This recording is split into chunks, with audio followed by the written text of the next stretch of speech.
Guys, আমি ধবলেশ্বর মন্দিরে গেছিলাম। ধবলেশ্বর মন্দিরটা ভুবনেশ্বর নয়, সেটা হচ্ছে কটক চৌধুরীহাট। ওখানে দেখো, প্রথমে আমি ওখানে রাম লক্ষ্মণের মন্দির, রাম সীতার মন্দির আছে, সেখানে দর্শন করে এবার ধবলেশ্বর ঠাকুরের দর্শন করছি।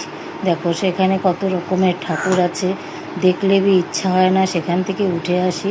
কিন্তু যে আসল লিঙ্গটা আছে সেটা হচ্ছে একটু মাটির তলে, কিছুটা সিঁড়ি যাওয়ার পরে সেই ঠাকুর রাখা রয়েছে লিঙ্গ, তার সাথে